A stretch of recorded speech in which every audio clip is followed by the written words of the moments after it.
Le livre raconte l'histoire d'amitié entre Herman Melville et Nathaniel Hawthorne, donc deux écrivains américains. C'était intéressant parce que c'est une amitié avec beaucoup de points communs, de points de convergence, mais c'est une amitié qui va quand même échouer.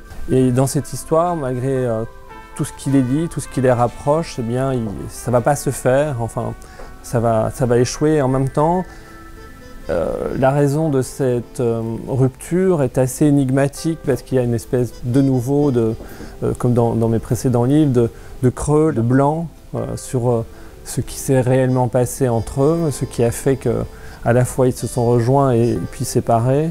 Donc c'était un terrain propice à l'imaginaire. Et donc je pense que l'élan de Melville, l'enthousiasme de Melville, il y avait une certaine ambiguïté également, parce qu'il y avait une dimension peut-être charnelle dans ce qui les liait, a effrayé Hawthorne. Tout ça se passe entre août 1850 et novembre 1851, à savoir la période d'écriture de Moby Dick et sa parution, et Moby Dick qui sera dédié à Nathaniel Hawthorne. Donc c'est dire que quand même pendant ces 16 mois vont se passer des choses vraiment capitale dans le parcours de l'un et de l'autre, mais particulièrement pour Melville, puisqu'il va écrire le livre qui va le rendre si célèbre.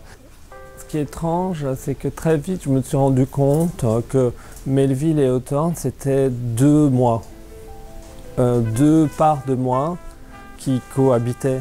Quand je parlais de l'un, c'était spontanément cette part de moi qui se reconnaissait, que ce soit dans Melville ou dans Hawthorne, était sollicitée et l'alimentait. Et je pense que de toute façon, la littérature, c'est redonner, prolonger un fil de vie qui est interrompu. Et on le fait par l'humanité qui a pris le relais de cette humanité qui s'est arrêtée, celle de Hawthorne et de Melville. Et nous, on la prolonge, donc on doit aller chercher en soi ce qui nous relie à cette humanité-là, ce qui fait ce qu'on est commun. Ce qu'ils avaient en commun, c'est le même fond d'inconfort par rapport à l'existence, un même fond d'intranquillité en fait. Comme tous les écrivains, il y a un manque. S'il n'y a pas de manque, il n'y a pas d'écriture. Donc je pense qu'il y avait aussi une soif d'absolu chez les deux, une quête d'ordre spirituel. Donc il y a, je pense, chez tous les grands artistes.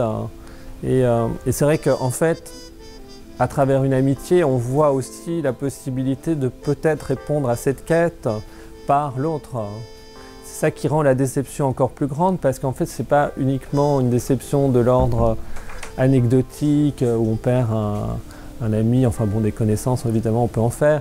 C'est qu'on perd c'est tout l'enjeu d'une chose impossible, plus profonde, qui se révèle à travers l'échec d'une amitié.